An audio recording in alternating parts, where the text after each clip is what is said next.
Hello, everyone, and welcome back to the Fourfold Path. I'm your host, Jordan.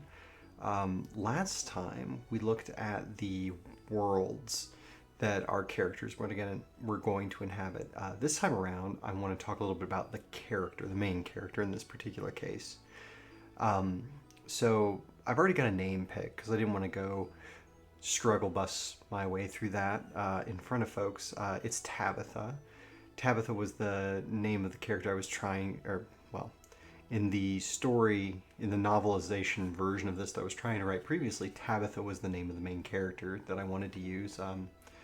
I like it from a sort of, there are a lot of jokes there, right? Tabitha, Tabby, tabs, not spaces. It just kind of writes itself.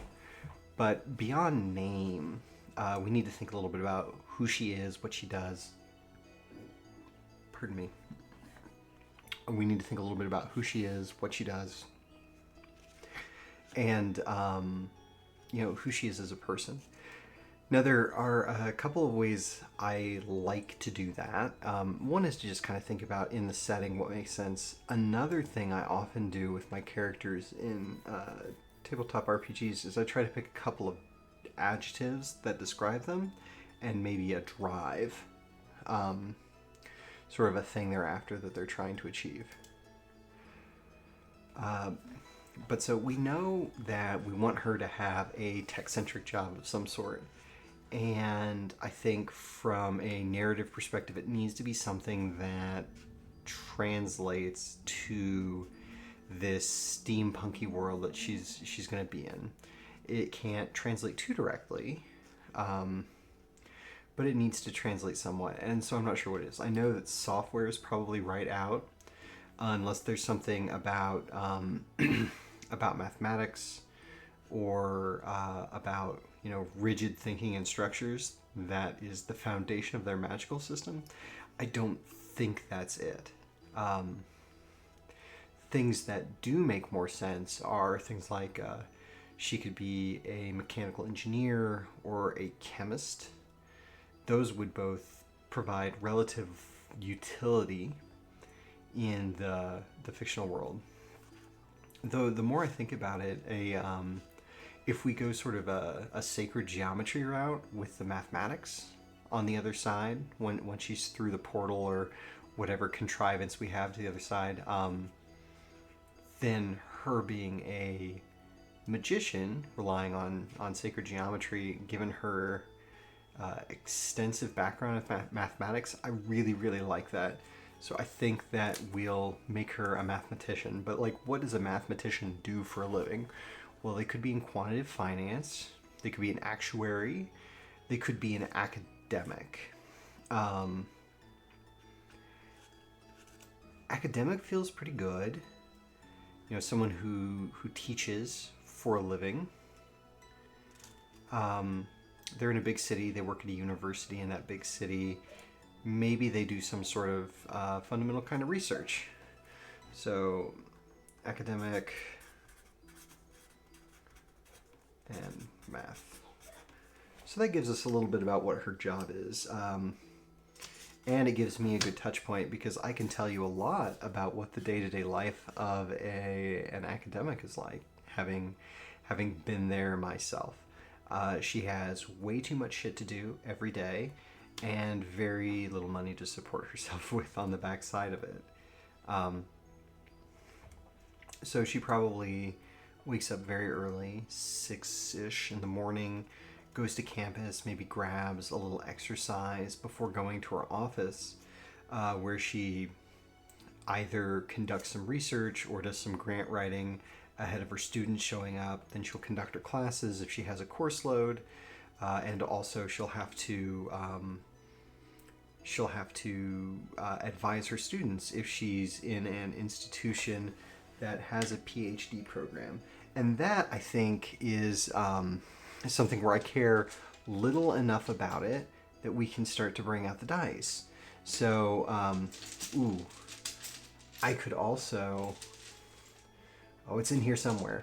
So I don't, obviously I don't have a D2, but I have this nifty little Shadowrun fob. So it's the old Shadowrun symbol on one side, and then so you've got the devil And then you've got the dragon on the other side. There it is. There it is in a way you can see it. So let's say that heads, she has an institution that has a PhD program, and tails, they're a liberal arts school inside of a big city, okay? So if you can see it, that came up, doop, there we go. That came up heads.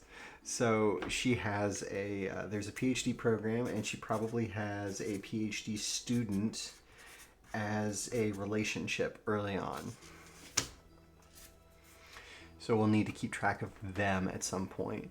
How is she emotionally? Well, academics, they just have a lot on them. So she might be dour and serious. She could be very effusive with her students and very personally reserved. Like there's this big bubbly facade, but then you never actually break through the surface to learn anything about what the person is like. My academic advisor was very much like that, frankly. So that could work. I think sort of the notion that she's got a tough exterior and is trying to hold everyone at arm's length because she's had some rough times in the past with meaningful relationships and people betraying her or letting her down feels good. So there's this thin bubbly veneer,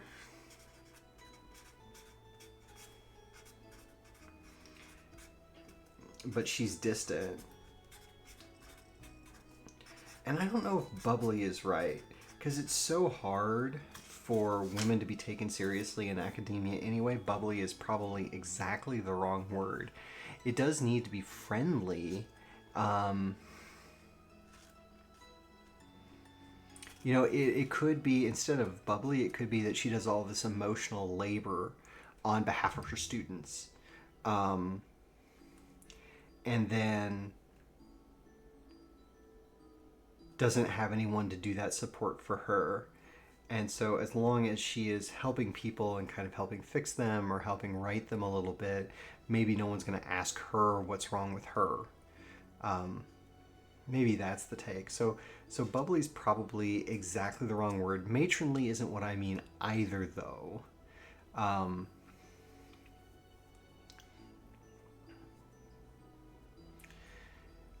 Friendly isn't quite it. Sweet, caring, something like that. But I don't want those things to be not true about her. Well, I kind of do. So she's very giving as a defense mechanism. So she goes out of her way to be helpful and talk to those people and support them to keep them away from her deep feelings. So she's giving as a way of holding folks at bay.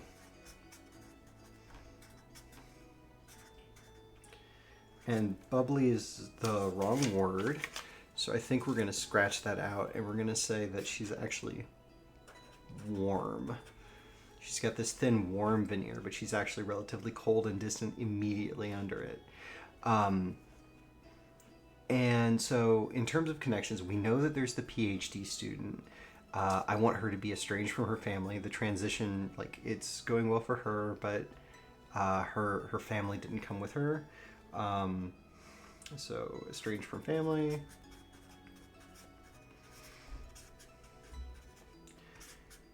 Now the question of previous romantic entanglements. There's some good options there. Did she have a romantic partner that she lost during transition that was just like, no, I can't do this? That feels right. That gives us a little bit more of this why is she distant from people piece. So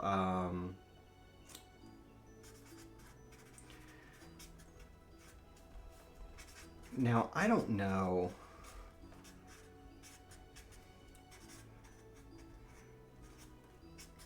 I don't know if her family is going to be close by. I don't think they are.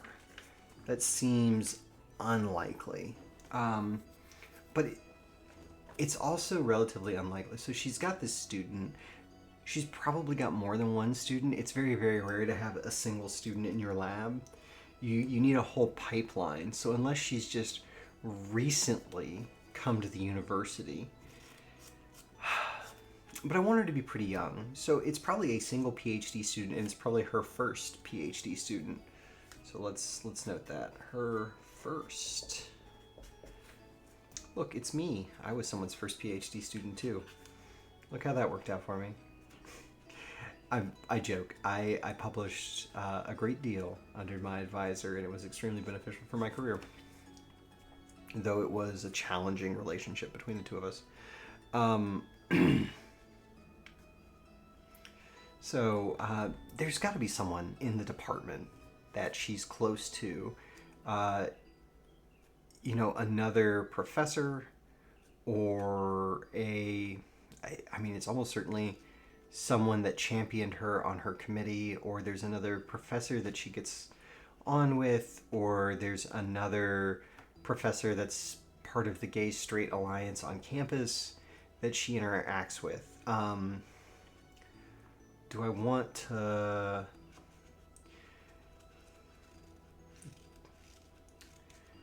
Yeah, what if there's so it needs to be someone that complements her. It can't be someone with the same skill set. So we need someone outside of the math department. So it's probably someone that she interacts with as a result of the GSA. And we want them to be they need to be an adult. They need to be in the school's administration in some way. They need to have some relative authority on campus. And it would be nice if they provided a complementary set of skills, or an orthogonal even set of skills that's going to somehow be instrumental in getting it's going to provide a hook to let us get her into the other world. So I mean, that could be anything. That could be the computer science department, that could be the mechanical engineering department, it could be chemistry, it could be physics. Math and physics tend to ride in a cart pretty tightly, so do computer science and mathematics. The mechies less so in my experience, but again, we're talking about via the GSA. So here's one where we've got, what did I list off? I said physics, I said CS, I said mechanical engineering, and I said chemistry. So we've got 4, so let me get a D4 out. And I swear they're in here somewhere. Let me look again. It must be down there somewhere.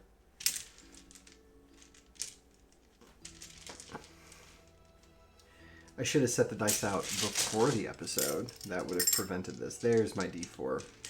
I don't think it's going to resolve here. So what do we say? We said CS for 1, we said physics for 2, we said mechie for 3, and we said chemistry for 4. And if we didn't say it in that order before, that's fine. CS, physics, mechie, chemistry. CS, physics, mechie, chemistry.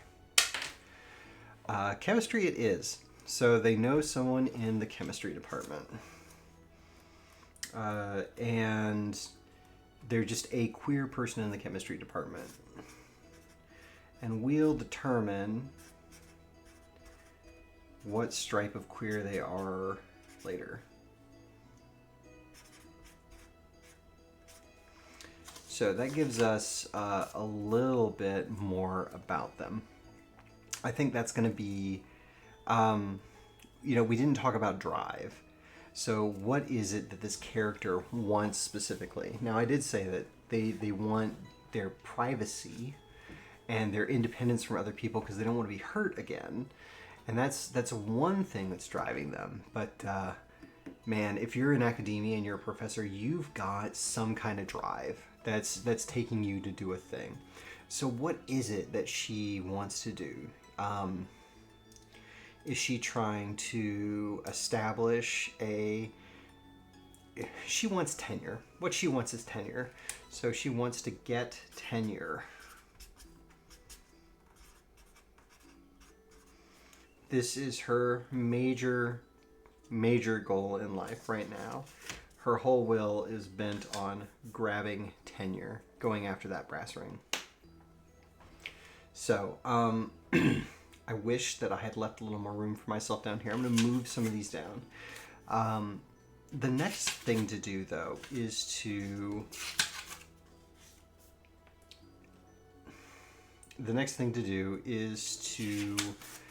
take a look at the actual character description.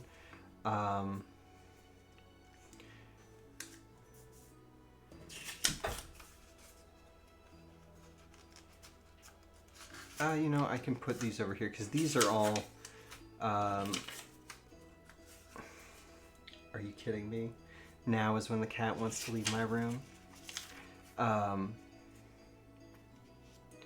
So she is giving as a way of holding folks at bay. She wants to get tenure, so we'll put these over here. Hey, now we have those arranged. So I have to figure out a little editing magic here because I need to let my cat out of the room. So I'm gonna move off of screen for a second. Oh no, I take it back. She's decided to get interested in something else. So we're gonna talk about the way Cypher creates characters now. So this is one of the things I actually like the most about Cypher, is characters are pretty straightforward. Every character is a name. So their name is a...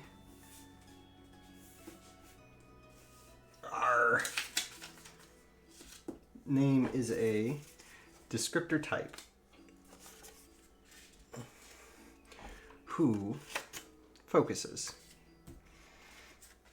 And I doubt you can read... Well, maybe you can. I have all of those things in here. So we know that she's Tabitha already. Your type is sort of your class in Cypher. And I already know that I want her to be an adept, which is why adept is marked.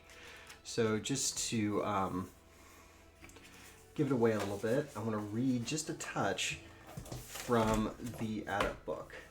So... oh, did I already miss it? Yeah, so the adept is, in a fairy tale world, they're like a wizard, a mage, or a sorcerer, so that is exactly where we want to go to. In a modern setting, they might be a psychic, or an occultist, a witch, something like that, a medium, or a fringe scientist. So that fits us pretty well. In sci-fi, they could be, you know, an esper, psionicist, a telepath, or something. So they're meant to be magical. And role-wise, they're thoughtful, they're intelligent, and they are the things in the Cypher system that use magic. Now, we're not going to build a straight mage because this is a modern setting, and we're going to take her to a fantastic world eventually, but we're starting in a modern setting, and so I thought we would pick a flavor. And what the flavors do in Cypher is, so each class has a set of skills, like as a first-tier adept, we might be able to erase memories or use distortion or far step or be a hedge mage, have magical training, a couple of other things, right? Well, that's all magic. And it's going to feel a little weird to take all skills in that category, but we can do a flavoring in Cypher, and so we can swap some of our skills out. And I was looking at the technology flavor, and that felt pretty good here. So things like tinker and technical skills, those feel like a good match for what we've got. Alternatively, the skills and knowledge flavor, because mathematics, you might consider mathematics a knowledge skill. So maybe she's just good at digging into people. So maybe she has knowledge and investigative skills. So I need to think a little bit about the story later on to know which one is right. If we're going to tell a more action-oriented story, and it feels like that's an option with the sort of class warfare thing we've set up, then the technologist makes more sense. Mechanically, it's going to be a better fit with the story we want to tell. And if instead we're going to do sort of an intrigue kind of a thing where, you know, the Empire's got them really outgunned and they're using espionage and subterfuge and so on to get the job done, well, then the skills and knowledge flavor makes sense too. Oh yeah, I should probably have written down. So we know that this is Tabitha. And we know that they are an adept with some kind of flavor. And we don't know what flavor it is yet, so we'll leave that parenthesis open. So the next thing that the character needs in Cypher is a descriptor. And the descriptor is sort of the thing that sets you apart from the others. So let me read what the descriptor, just a brief synopsis of it. Your descriptor defines your character. It flavors everything you do. The difference between a charming explorer and a vicious explorer are considerable. So it's like the single adjective. And what I like to do when I pick these is here's the table that lists them all out, and I like to notice when there are ones that I like. So like appealing, no. Beneficent, brash, calm, none of these. Now clever is an option. Clever makes sense. Empathic also fits the description that we've used here. So clever and empathic. Inquisitive or intelligent, maybe. Not intuitive. Kind is an option as well. Perceptive, possibly. But I was looking at these a little bit earlier, and I got to be honest, weird really caught my eye. So let's take a look at clever and empathic and weird. So quick-witted, thinking well on your feet. You understand people, so you can fool them, but are rarely fooled. But you easily see things for they are, size up threats, assess situation with accuracy. But the inability here is you were never good at studying, and that just doesn't feel like an academic. It doesn't fit with an academic, right?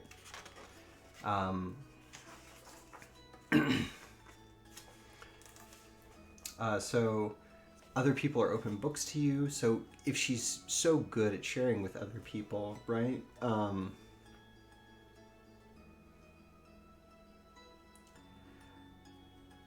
Helps you navigate social situations and control them to avoid misunderstandings and prevent useless conflicts from erupting. Sweet Christ, let me tell you that this is, like, I would kill to have this power in specific, but it is just not my experience as a trans lady. Most of my conflicts are meaningless bullshit. Or at least most of my social conflicts are. So I don't feel like that one's great either. Intelligent was a natural fit. Remembering or memorizing experience directly, train in an area of knowledge of your choice. So this cuts into sort of the utility of the flavoring we might take. But if we took the technical flavoring and the intelligent build, that might fit really, really well. And being effectively eidectic is nice. Kind is another interesting one because it was one of the words that I used to describe her was kind. So you become gullible, like you're just credulous, but you're smarter than you might otherwise be, and you are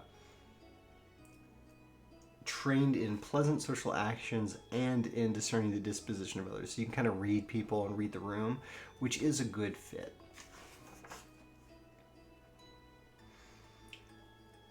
Mystical looked good too. You know, attuned with the mysterious and the paranormal, that would give us a good hook for getting across. So, you know, maybe she is a mathematician, but she had a brief flirtation with, I don't know, Kabbalah or something like that, right? And got really, really into numerology. That would be a good fit too. You know, maybe as a teenager, she was into like tarot and cold reading, and then got into numerology, and that was what fostered her love of mathematics. So let's put a pin in mystical.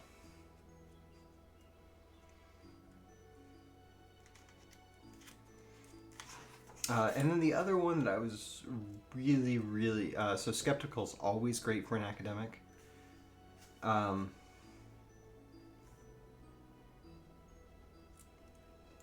But weird was the other one that I was really, really interested in. So you aren't like anyone else, and that's fine with you. Now, this is usually about things like, you have fire for hair or stuff like that.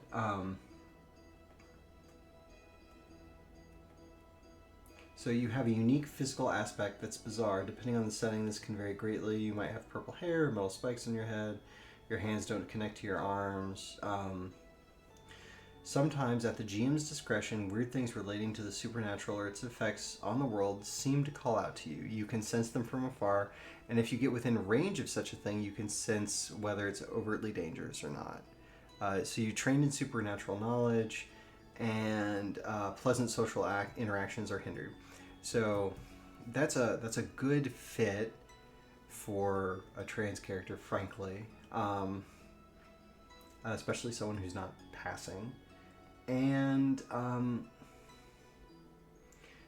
I guess the problem is that people, right, which implies all people and not just jackasses. Anyway, the other thing that makes this weird is GM discretion and GM intrusion. So with something like Mythic playing the Game Master emulator, I don't know how well that's going to work. Right, that is the kind of thing that puts a lot of pressure on the GM. Now, also from my seat as both GM and player, it could provide a way of saying, well, look, I'm always going to have extra special knowledge about what's going on in the game because I'm both player and GM. So it could give me that. But like the inability on mystical is almost the same.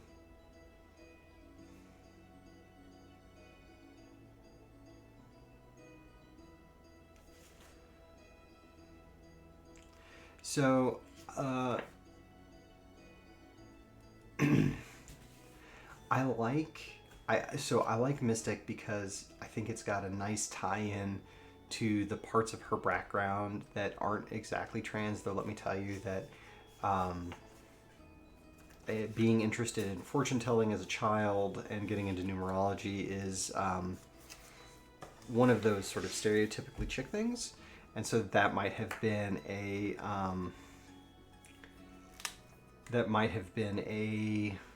one of those like there were no signs kind of things. So let's go ahead and say that she's a mystic.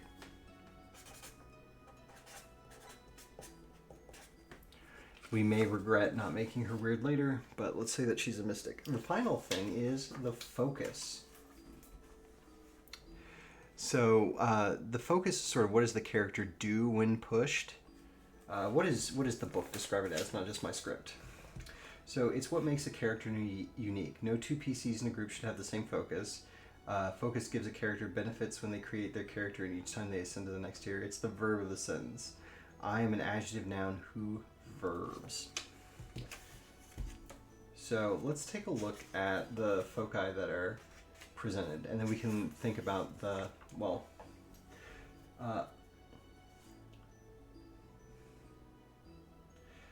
a single descriptive sentence or two summarizes each one. After you choose a focus, you have the option to expand its presentation by adding more story and description relevant to the role of the character. If you choose operates undercover, the summarizing description is, under the guise of someone else, you seek to find the answer, the powerful not one.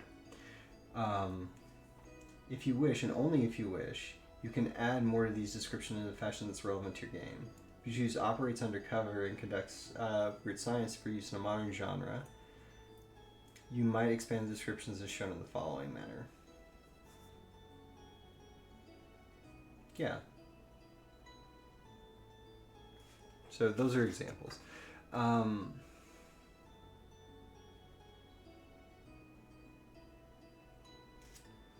So conducting weird science is sort of a good fit. Let's think about that.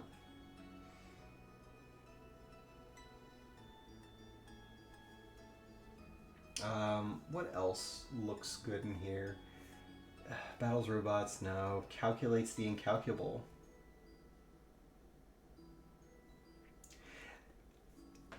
These are both solid. for me. So calculates the incalculable and conducts weird science are both good fits for a freaking mathematician. Um, I don't know that we're gonna find anything else really, really exciting. Defends the gate. No, we're not defending the gate. We go through the gate. Doesn't do much. No, no, no, no. Drives like a maniac. Helps their friends, though. Well, but it's not my friends, right? It's my students. Most of these don't fit super well. Interprets the law, no. Infiltrates, no.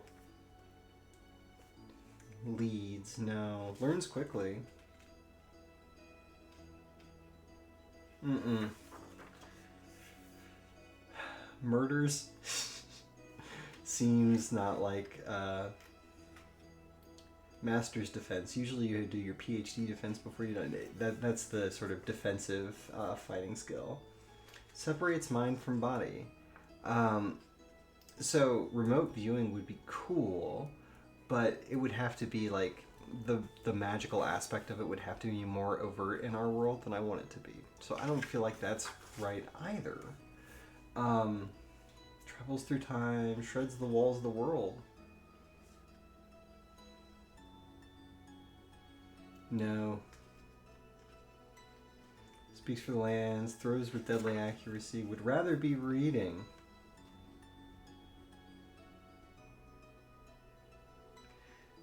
Would rather be reading is good. Works the system would be better.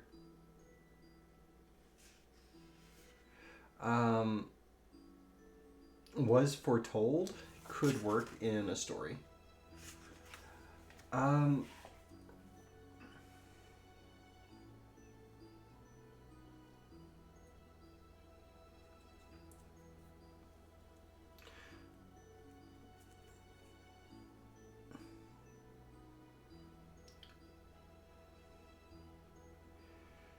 So these are cool.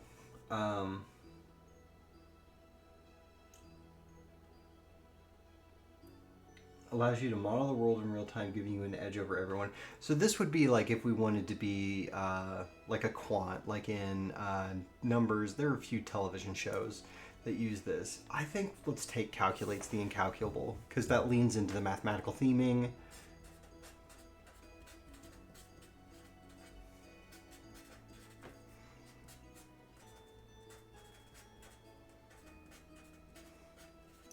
So that gives us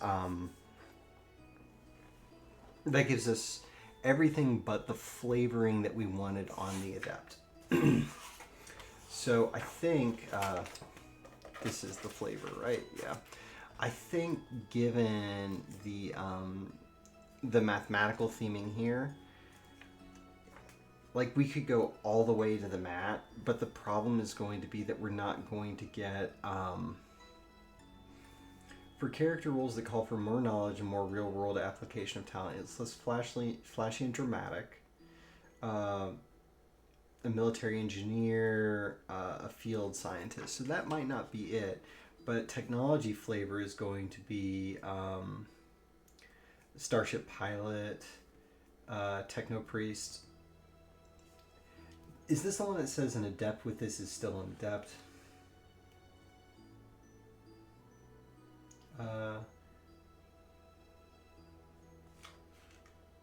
For Steam, yeah, some of the less computer-oriented abilities might be appropriate for a steampunk character, while a modern-day character could use some of the abilities that don't involve starships or ultra tech. So yeah, like that's the thing, and we may have to, as we get down here to like the servo stuff and ship speak and whatnot, we may have to replace some of those or adapt some of those for what's going on in our game. But there's also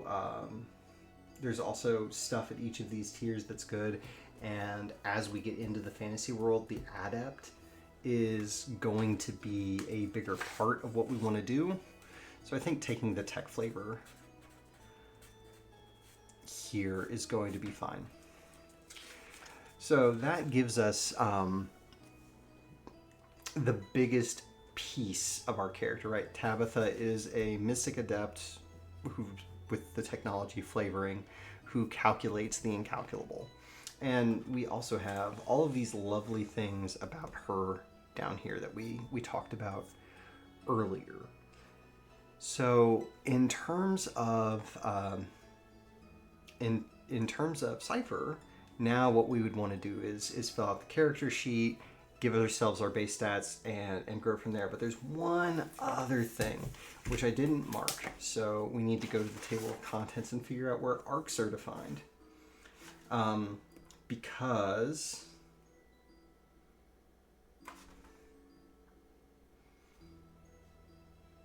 come on, where's like leveling up?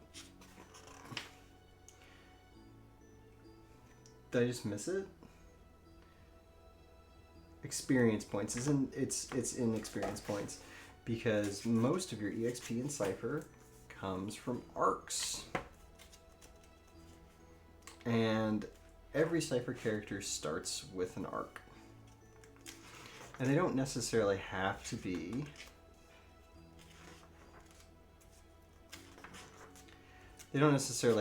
exactly the arcs defined here.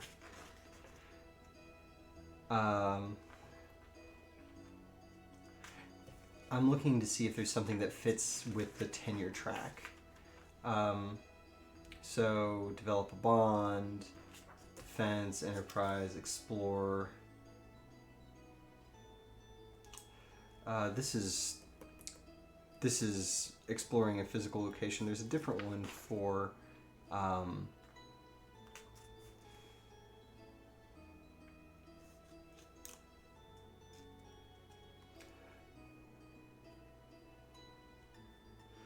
learning a new language, how to play an instrument, be good with cook. Yeah, learn could be it.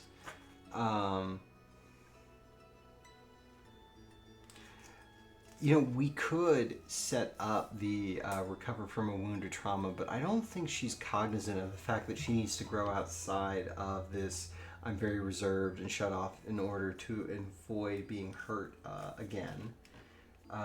Redemption is wrong. Uncover a secret.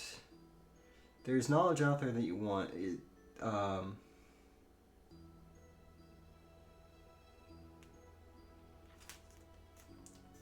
So uncover a secret is possible. So that could be related to like the thesis area that her student is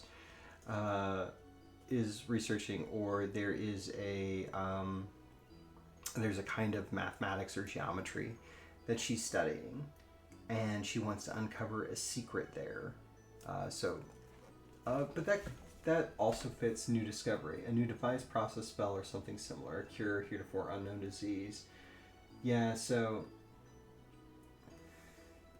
new discovery also fits well within our thing. I have to think about what the difference between the new discovery and uncover a secret are.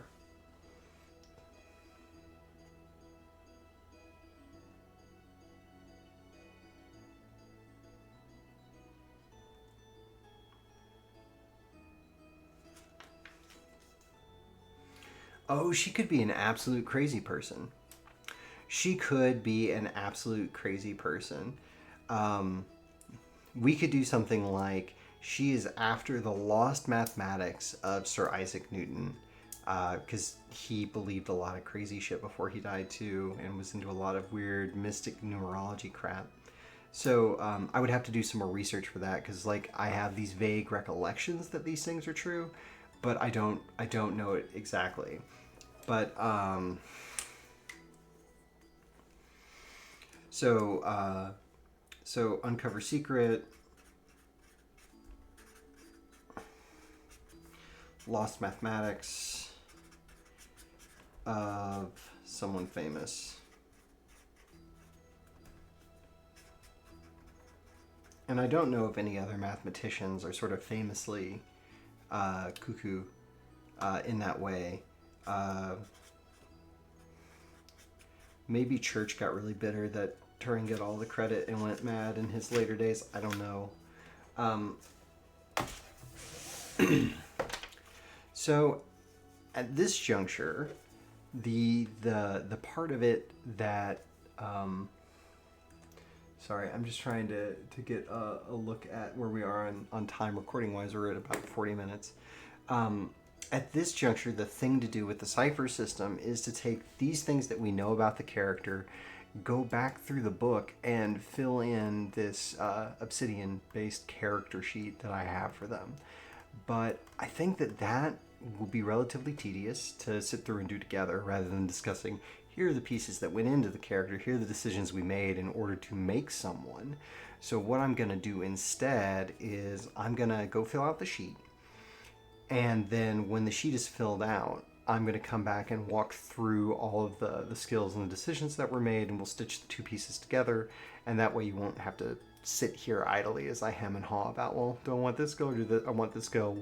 And we'll instead talk about, I put 3 points in intellect for blah, blah, blah, blah, blah reasons. So I will see you on the flip side of that, but for you it'll be a mere second. Hey, so a second or two has passed for you. A day nearly has passed for me. I've got my 2 books out here, Cipher and the Mythic System. We didn't use the Mythic too much in this episode. And then I've got a pile of notes that are left over from creating Tabitha. So I wanted to go through the character that we built together yesterday. I went and filled out the character sheet that I have. So first things first, perhaps I should show you some of the tooling that I have.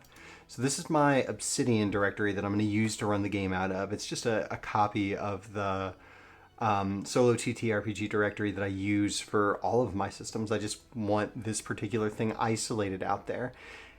And what I have specifically is a character sheet for the Cipher system in sort of markdown format with all of the things that you'd expect to see for the Cipher system. You know, here's the character sentence. Here's some brief description of them just from a narrative perspective. Their level, the character arcs, because that's the thing Cipher cares about, as we discussed.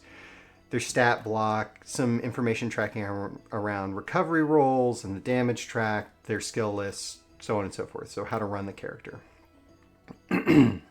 Sorry about clearing my throat there.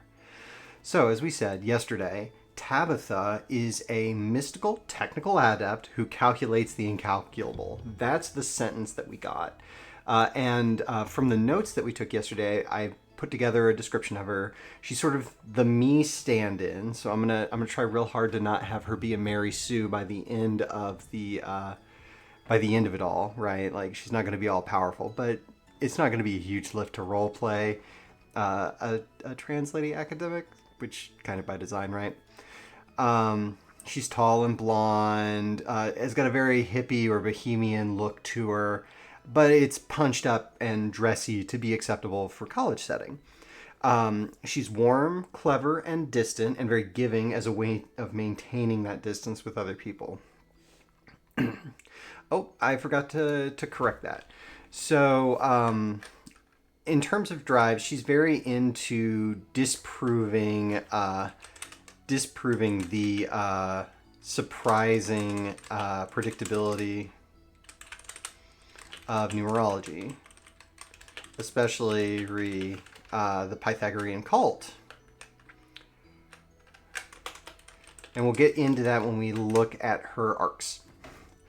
Can I not spell surprising? I can't spell surprising at all. I'm going to leave, especially like that. She wants to get tenure, and she wants to see her graduate student out of there. So I took the notes that we took yesterday.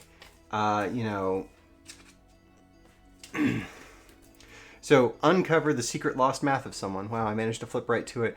That became her obsession with the Pythagorean cult. I just grounded it a little more. As a kid, she was obsessed with numerology and tarot. She grew out of it eventually, and now she's determined to understand why systems like that sometimes work. Not magically, but based on probabilities.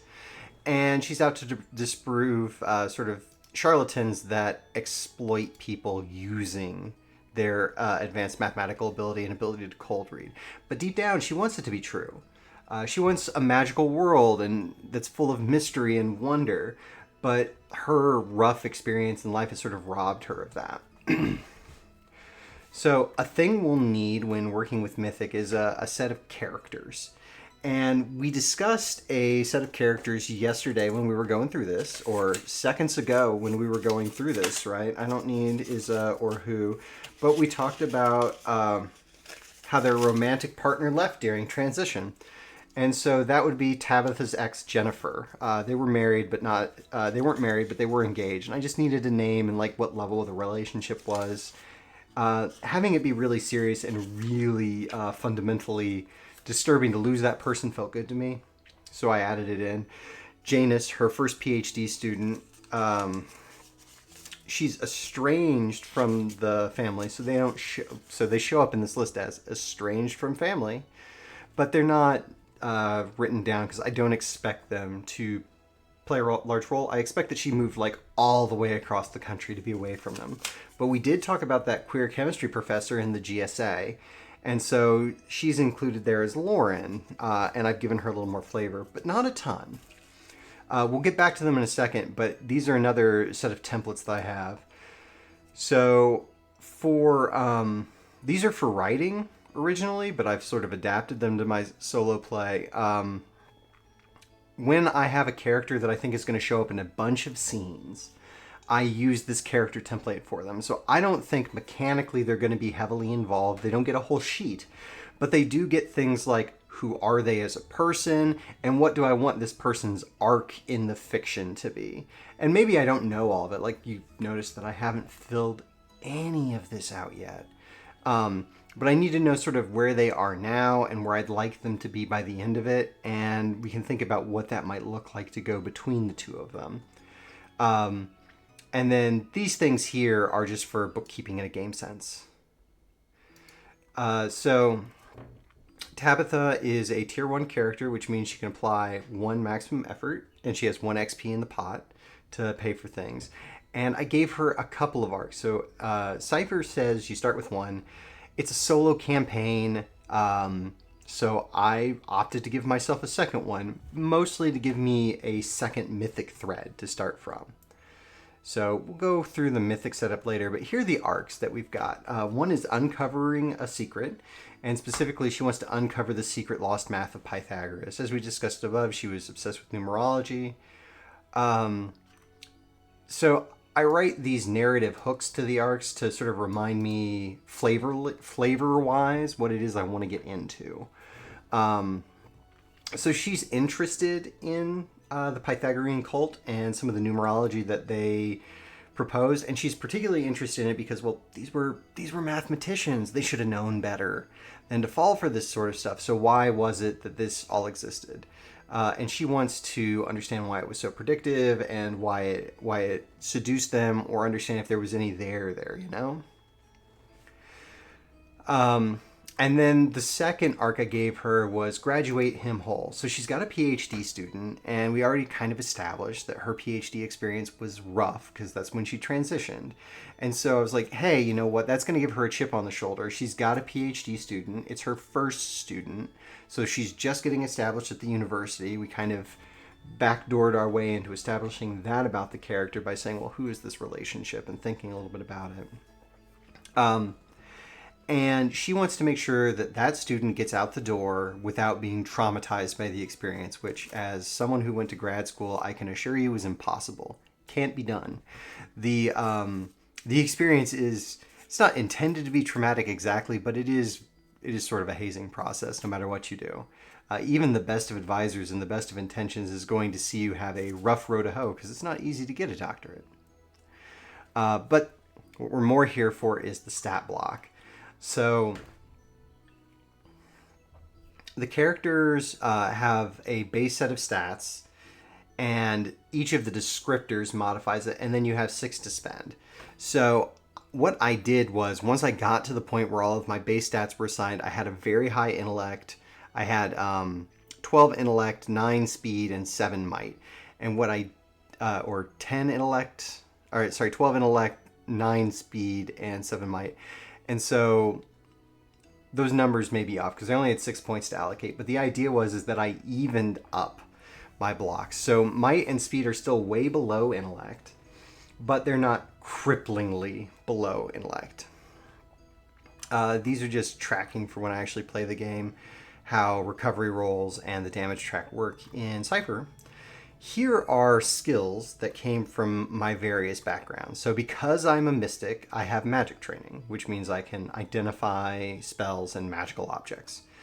I also have just raw identification for magical things, which came from that background. And Mystic gave me an inability in each of Charm, Persuasion, and Deception. So I'm going to play this as Tabitha is openly a skeptic. She believed these things as a child and maybe even as a teenager, and then became critical and skeptical of the whole thing from, just raw experience and realizing that, oh, this is actually how cold reading works.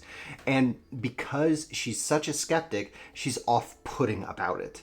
And so she can be needlessly confrontational in certain settings and so on, and that's what gives her that inability. That's how I'm going to play the character, or attempt to. Oh no, what was the rest of her sentence? What was the rest of her sentence? She wonders aloud. So the technical portion of Mystical, I took 2 sets of skills from that. Or I took 2 things from that. So I took tech skills and I took Tinker. And tech skills gave me access to 2 skills, machines and crafting. So Tabitha's good at mechanical devices and making things in general. So she can, maybe she can knit or she can sew, she can do a little bit of carpentry. What I had thought it was going to be was drafting. So she's extremely good at diagramming, drawing things out, and so on. And she can tinker around with simple machines. The other special abilities, so we already covered tech skills. We don't need to worry about that. The magic training came from Mystic. Tinkerer came from her technical ability. Predictive equation is the base ability that comes from calculates the incalculable. So you can observe or study a creature, and the next time you interact with it, you have an asset. Your task is eased by one. Sensing magic, so you can study an object or location closely for a minute to get a feel of whether the mystic is at work.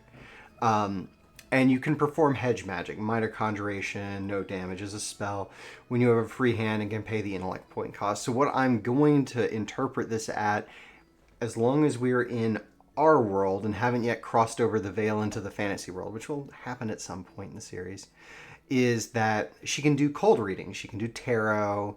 She can, I'm getting a Julie. Does anyone here know a Julie? And go through the whole thing, right? We have no basic ciphers, but I did give her base equipment.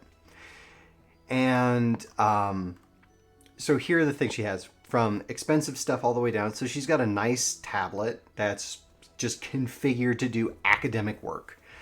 She carries around a replica astrolabe, which is sort of a mythical, magical, mathematical device. They actually have real applications, but that's not how they're used in fiction most of the time, unless it's, a period piece about sailing. She's got a precision drafting kit to aid in that drawing thing we talked about earlier. And like every good academic, she carries around a physical notebook. And it's full of, contradictions, debunked numerology claims, and things of that nature. And it also doubles as her personal journal and dream log. Because I don't know about you, but that's how I maintain my notebooks. It's just all things all the time. I do have a sort of, these days, I have an emotional, daily journal. But the notebooks that I use for work are all over the place. She's got a smartphone. She wears a trans flag print all around. She has a fidget stone that's worn smooth from touching it.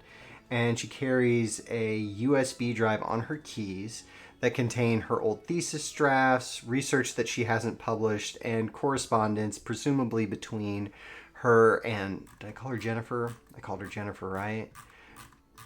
Scroll all the way up. Yeah, Jennifer. Correspondence between her and Jennifer that she just can't bear to get rid of. So she has it in case her home burns down and her devices are destroyed. She doesn't trust it on the public internet.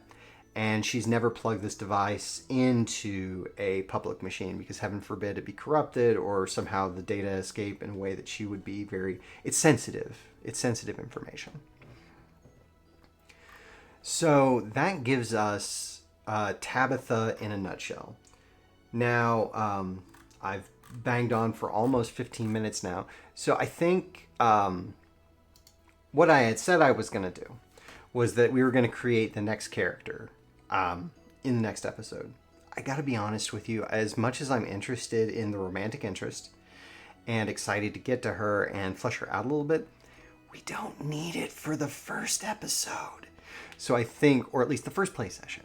This is like episode 3. So I think what I'm going to do is I'm going to flesh out these characters a little bit, give them a bit of a backstory, a bit of an arc, and then we're going to next time we're going to jump into the first play session where we sit down and actually do the opening mythic scene. And I've been hemming and hawing for a little bit today, honestly, about which way I want to do it. Because there are, to give it away, there are 2 ways to open up a scene in Mythic. You can start with an inspired scene, so like, here's the beat the story should open on, and we'll go from there. Or you can roll up a random scene. And I'm going to be honest with you, we have enough stuff to roll up a random scene. We have Tabitha and all of her hangers-on as potential characters. And we have a couple of threads that are ready to go that could give us a scene prompt. And there are a couple of other things like close a thread. Well, no, we're not going to do that unless it's like close a thread. We'll graduate him whole. I guess, maybe poor Jonas gets hit by a bus. There are ways that we could interpret those things.